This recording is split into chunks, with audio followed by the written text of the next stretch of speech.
Bem-vindo a mais uma aula de ciências com a professora Vivian. Hoje estou vestindo uma calça comprida, blusa preta e um blazer preto sobre a minha blusa. E nós vamos começar essa aula observando esse cenário aí e imaginando o que a gente pensaria quando olha para esse cenário. Eu pensaria o seguinte: ixi, gente, vai chover. Quem nunca olhou para um céu nublado dessa forma e imaginou que ia chover? Em 2005, a banda Charlie Brown Jr. trazia para as mídias uma canção que iniciava com a seguinte frase: eu não sou o senhor do tempo, mas eu sei que vai chover. Muitos de nós já falou olhando para um céu nublado desse que ia chover, né, gente? Mas existem pessoas que têm um olhar ainda mais delicado sobre as mudanças mais sutis de temperatura, do tempo. Essas pessoas costumam ser nativas de algumas regiões, como aqui, por exemplo, no Angra dos Reis, em que a gente ainda tem o Porto Caiçara, que é uma comunidade que ainda é composta por muitos pescadores, pessoas que aprenderam ao longo de gerações a observar as características do céu e do mar e fazer previsões do tempo, para saber se era o horário certo de entrar no mar, de ir pescar ou de retornar, verdadeiros senhores do tempo. As previsões feitas por essas pessoas e por nós, elas são baseadas no que nós chamamos de senso comum. No senso comum, a gente tem saberes que são passados de uma geração para outra dentro de um povo. Mas a ciência, ela precisa de comprovações, ela precisa de teorias. E por conta disso, esses saberes do senso comum, eles são estudados e a ciência constantemente ela faz o que nós chamamos de previsão do tempo. E a área da ciência que faz a previsão do tempo é chamada meteorologia. E como a meteorologia faz para ter dados reais, né, e fazer uma previsão do tempo mais adequada? O uso de aparelhos como satélites, que observam a atmosfera lá de cima, radares que são instalados em determinadas regiões e também conseguem captar mudanças na atmosfera, chegada de nuvens, frentes frias.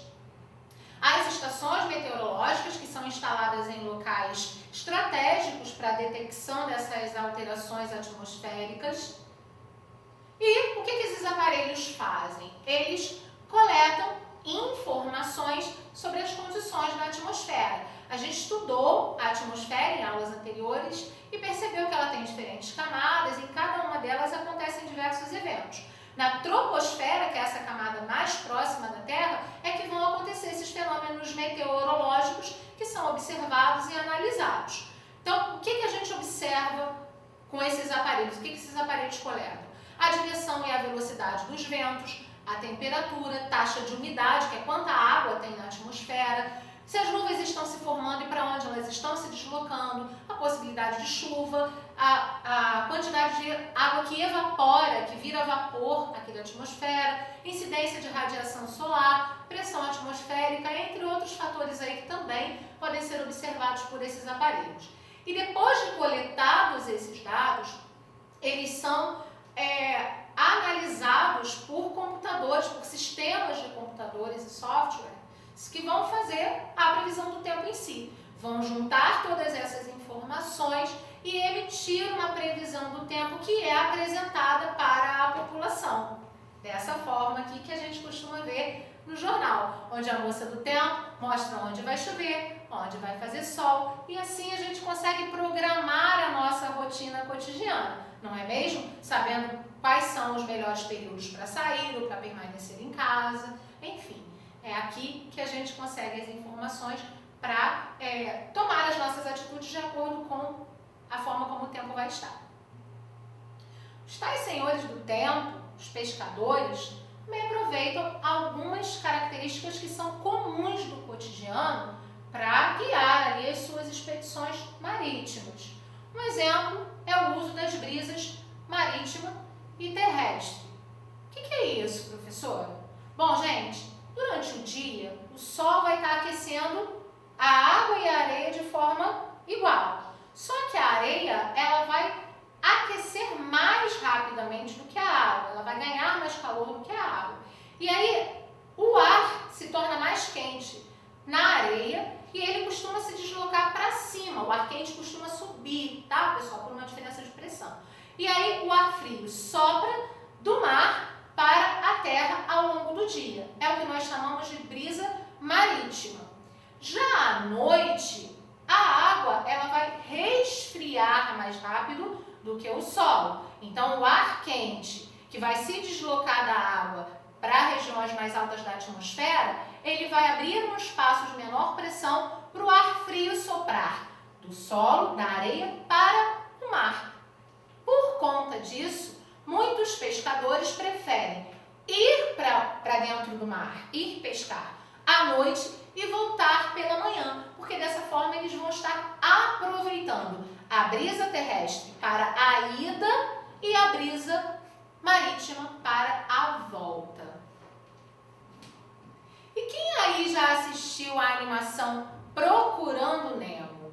No filme, o Marlin, pai do Nemo, ele sai em busca do filho que se perdeu, que foi levado durante uma pesca. E durante essa busca que ele faz lá no Nemo, ele encontra um grupo de tartarugas que vai aproveitando as correntes marítimas para se deslocar. E ele descobre que ele pode aproveitar essas correntes para chegar até o local onde ele vai encontrar com seu filho.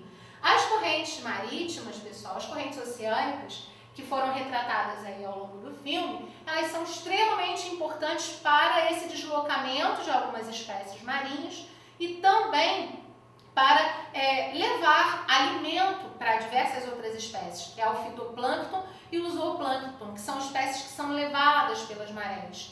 Um problema que a gente tem visto atualmente é que essas correntes estão sendo afetadas por conta das mudanças climáticas que o nosso planeta vem sofrendo com o aumento do efeito estufa e o aquecimento global. Consequentemente, essas mudanças climáticas têm afetado na direção dessas correntes, na maneira como elas se formam, e isso automaticamente vai gerar um impacto sobre as espécies que dependem dela.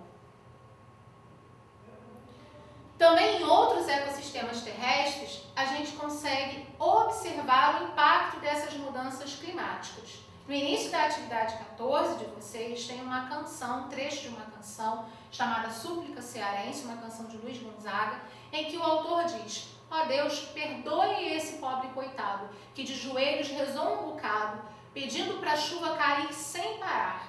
Ó Deus, será que o Senhor se zangou e por isso o sol a retirou, fazendo cair toda a chuva que há? Senhor, pedi para o sol se esconder um pouquinho, para chover, mas chover de mansinho, para ver se nascia uma planta no chão. O que o autor está dizendo aí para gente? Ele estava rezando para chover, porque estava tão seco que não nascia nada no chão. E ao invés de chover aquele pouquinho para nascer alguma coisa para ele ter do que se alimentar, choveu um monte. E ele acha, inclusive, que Deus se zangou com a oração dele, porque choveu além daquilo que era esperado, né? Então, lá na década de 60, Luiz Gonzaga já retratava o impacto das mudanças climáticas sobre os ecossistemas. Ou chove de menos ou chove demais. Também é um impacto disso sobre o ambiente, sobre essas mudanças que as atividades humanas têm provocado sobre o ambiente. O produtor rural, ele também precisa conhecer essas mudanças climáticas, precisa conhecer a meteorologia para tomar atitudes adequadas ali na sua produção. Tem que conhecer os ciclos chuvosos, a velocidade do vento, variação de temperatura, a umidade do ar, quanta água tem ali na atmosfera, as épocas adequadas de plantio e de colheita, o que ele deve plantar e colher ali. E a gente não tem como montar um único padrão para o Brasil, porque o nosso país tem proporções continentais. Então, cada região vai oferecer uma determinada condição para o cultivo de determinadas espécies.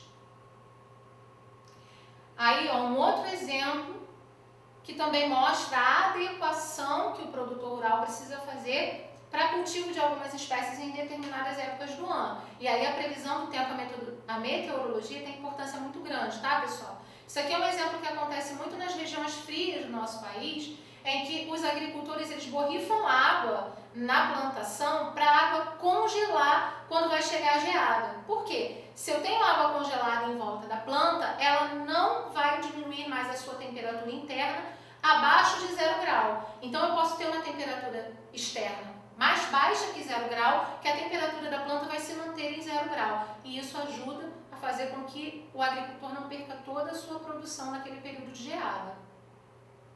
Calendários agrícolas costumam ajudar também o produtor rural a fazer melhores escolhas de acordo com a meteorologia ao longo do ano, tá? Nesses calendários aqui, por exemplo, ele vai plantar espécies diferentes ao longo do ano para que ele não esgote o solo e para que ele aproveite as condições de temperatura, de umidade daquela época do ano.